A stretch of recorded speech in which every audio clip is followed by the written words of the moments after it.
द्रव्य का वर्गीकरण जो करोगे तो इसमें आपका डिवाइड करोगे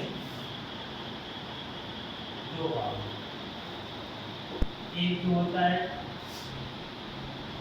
शुद्ध पदार्थ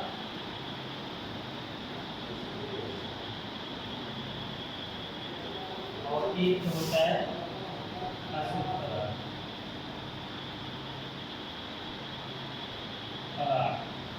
और इस अशुद्ध पदार्थ में क्या बोलोगे उसको मिश्रण। और शुद्ध पदार्थ को जो हम करेंगे तो दो भागों में इसको क्या करेंगे डिवाइड करेंगे। एक होगा आपका कौन सा तत्व और एक होता है यौगिक। क्या होता है यौगिक।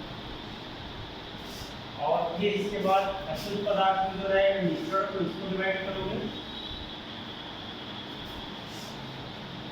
ये आपका समांगी और एक होता है कौन सा विषमांगी। दो ये। फिर इसके बाद तत्व को जो डिवाइड करेंगे तो तीन भाग इसके होते हैं। एक आपका क्या होता है हाथ और एक क्या होता है आधा। क्या होगा आधा। और फिर तीसरा जो होगा कौन सा आपका उपभाग। और यौगिक को कितने भागों में डिवाइड करेंगे दो भाग। एक होता है आपका अकार्बनिक और एक होता है कार्बनिक। क्या होता है कार्बनिक। ये करते हैं द्रव्य का वर्गीकरण। क्या करते हैं द्रव्य का वर्गीकरण। जब द्रव्य का वर्गीकरण करोगे तो ये ऐसे आपका एक स्ट्रक्चर बना रहे हैं। इसका क्या दिखाएंगे आपका द्रव्य का वर्गीकरण। जब द्रव्य का वर्गीकरण करेंगे तब पहला जो इसमें क्या करेगा आपका द्रव्य। द्रव्य क्या बताओगे परिभाषा। जैसे कोई अगर बताना हो द्रव्य जैसे आप देख रहे हो पेन के लिए क्या होती है द्रव्य। लेकिन द्रव्य देख रहे हो तो ये आपको इसका देख सकते हैं भौतिक और रासायनिक कोई परिवर्तन दिखाई दे सकता है। तो ये भौतिक में हम देख सकते हैं इस रूप से देख रहे हैं कैसा आपका है राड से। कैसे दिखाई दे रहा है राड से। जब राड से पहले इसमें कुछ ना कुछ क्या पाया जाएगा देख रहेगा इसका कुछ ना कुछ क्या होगा शेप होगा। और ये कुछ एरिया को क्या करती है घेरती है। जब कुछ एरिया को घेरेगी इसे हम किससे देख रहे हैं अपनी आंखों के द्वारा। जब अपनी आंखों के द्वारा देखेंगे तो इसे हम क्या बोलेंगे द्रव्य।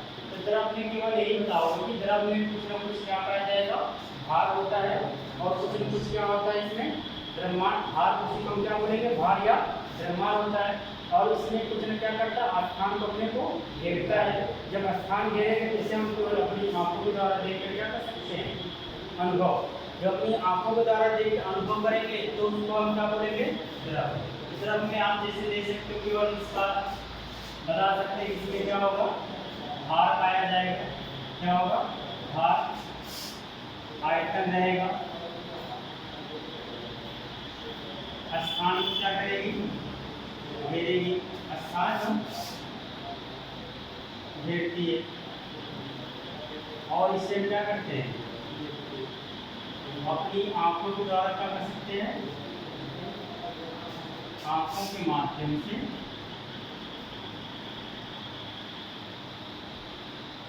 के द्वारा देखकर अनुभव कर सकते हैं। देखकर अनुभव कर सकते हैं। तो उसको हम क्या बोलेंगे द्रव्य। क्या उसको बोल सकते हैं द्रव्य। अब उसका अगर एग्जाम्पल आप लोगे अगर एग्जाम्पल में देने रहेगा एग्जाम्पल में जैसे देख सकते हो कि जैसे कि पत्थर पेन कलम ETC ये क्या हो जाएगा आपका द्रव्य का एग्जाम्पल। फिर इसके बाद इसका हम क्या करेंगे द्रव्य का वर्गीकरण। जब द्रव्य का वर्गीकरण करेंगे तो ये दो भागों में क्या होता है डिवाइड होगा। जब दो भाग में डिवाइड होगा तब पहला जो आप बताएंगे कौन सा शुद्ध पदार्थ और दूसरा कौन सा होता है अशुद्ध पदार्थ। तो पहला इसमें हम क्या बताएंगे शुद्ध पदार्थ इसको बताएंगे शुद्ध पदार्थ। जब शुद्ध पदार्थ को बताएंगे तो केवल यही जैसे आपका हाइड्रोजन है या लिथियम है या क्या आपका है सोडियम। अगर इन सबको देखो तो हम इनको तोड़कर क्या कर सकते हैं अलग नहीं करेंगे। अलग भी करेंगे तो भी क्या मिलेगा सोडियम मिलेगा। कोई भी चीज को अलग करो तो उनको तो सोडियम क्या मिलेगा वही पदार्थ मिलेगा। अगर केवल एक से अधिक भागों में क्या करेगा टूटे ना। अगर एक से अधिक भाग में नहीं टूटेगा तब उसको हम क्या बोलेंगे शुद्ध पदार्थ। जैसे में सभी तत्व क्या है सभी तत्व जो सभी तत्व होते हैं वो क्या होते हैं शुद्ध पदार्थ। इसमें केवल आप यही बताओगे शुद्ध पदार्थ वे होते हैं जिसे एक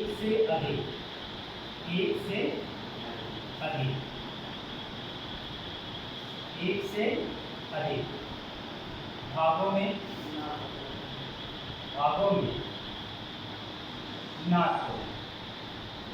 ना तोड़े तो उसे क्या बोलेंगे शुद्ध पदार्थ कहा जाता है। अब इसमें अगर शुद्ध पदार्थ को ये बताओगे तो कोई ऐसा मैटर होगा अगर जो पदार्थ होगा उसे हम एक से अधिक भागों में क्या करें तोड़ें। अगर एक से अधिक भागों में नहीं टूटता है तो उसको हम क्या बोलेंगे शुद्ध पदार्थ। जैसे अगर एग्जांपल इसका कर देना होगा इसका अगर एग्जांपल में देना होगा तो बताएंगे। जैसे क्या बता सकते हो जैसे हम आप दे सकते हैं सभी तत्व क्या होगा सभी तत्व जैसे में hydrogen helium lithium sodium beryllium carbon nitrogen. अगर ये सब पदार्थ होंगे तो उसको हम क्या बोलेंगे शुद्ध पदार्थ। शुद्ध पदार्थ में केवल यही होगा कि हम इन सभी पदार्थों को तोड़कर अलग नहीं कर सकते। जब तोड़कर अलग नहीं कर पाएंगे तो उसको हम क्या बोलेंगे शुद्ध पदार्थ। और उसी के अंतर्गत शुद्ध पदार्थ को हम अगर डिवाइड करेंगे तो दो भाग में इसमें तत्व और यौगिक इसमें तत्व और यौगिक। तो पहला इसमें कौन सा है तत्व। अगर तत्व के बारे में बताओगे तो तत्व के बारे में क्या बता सकते हो तत्व मतलब यही बता सभी शुद्ध पदार्थ को हम क्या बोलेंगे तत्व ही है। अगर मतलब जितने सभी शुद्ध पदार्थ हैं उसको हम क्या बोलेंगे तत्व। मतलब केवल इसमें ये लिख सकते हो कि सभी शुद्ध पदार्थ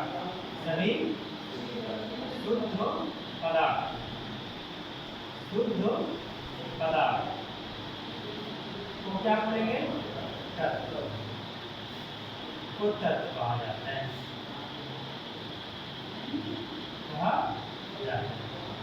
जितने भी शुद्ध पदार्थ हैं उसको क्या बोलेंगे तत्व।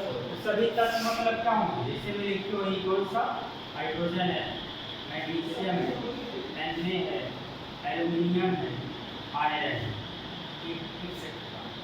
अगर इतने सब रहेंगे तो इसको हम क्या बोलेंगे शुद्ध पदार्थ। शुद्ध तत्व जो होते हैं लगभग 118 तत्व होते हैं। कितने होते हैं 118 तत्व। तो इन सभी तत्वों को जितने भी शुद्ध पदार्थ होंगे उसको हम क्या बोलेंगे ये आप क्या कराएंगे तत्व।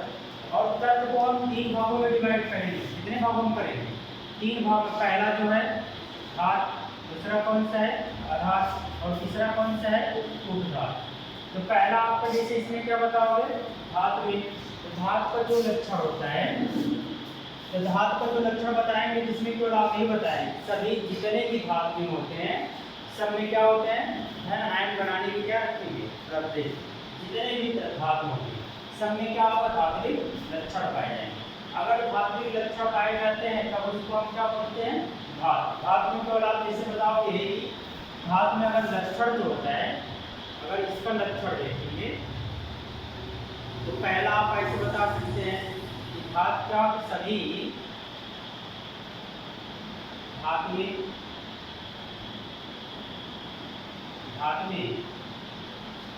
धन आयन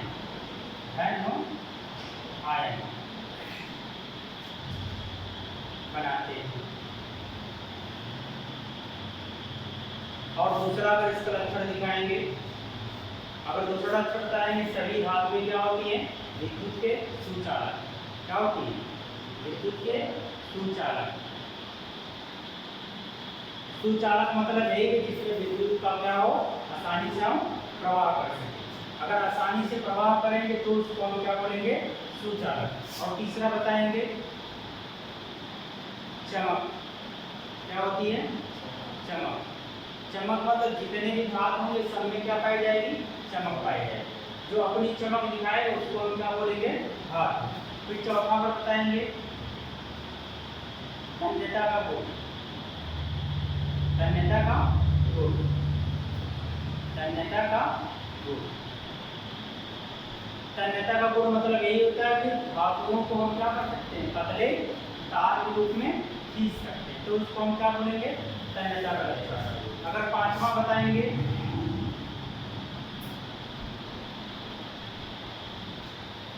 अगर पांचवा लक्षण बताना रहेगा,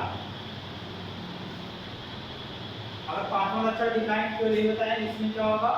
आघात वर्धनीयता। आघात वर्धनीयता।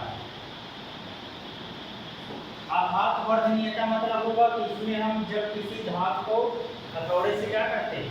पीट देते हैं। अगर किसी धातु को हथौड़े से क्या करें? पीटे, तो पीटने के पश्चात क्या करता है? टूटे ना। अगर टूटे ना बल्कि क्या होता है? चकटा। अगर चकटा हो जाए तब उसको हम क्या बोलेंगे? धातुएं। क्या बोलेंगे? धातुएं। फिर छठवां अगर ऑप्शन इसका बताएंगे तो छठवां बताएंगे इसमें क्या होगा? ये आघात वर्धनीयता हो गया। फिर इसके बाद क्या होगा? धनायन प्रतीत होगा। फिर इसके बाद सुचालक। फिर इसके बाद चमक। फिर इसके बाद तन्यता। फिर इसके बाद क्या होगी? ध्वनि। क्या होगी? जितने भी धातु होंगे सब में क्या पाया जाएगा? ध्वनि। क्या होंगे? ध्वनि। अगर जब उन दो धातुओं को आपस में टकराएंगे तो टकराने के बाद उसमें क्या उत्पन्न होगी? ध्वनि। ये लक्षण किसका हो जाएगा? धातु का। तो धातु का आप एग्जाम्पल अगर देना रहेगा, जैसे आप दे सकते हैं एग्जाम्पल में, अगर एग्जाम्पल इसका बताना रहेगा आयरन, चांदी,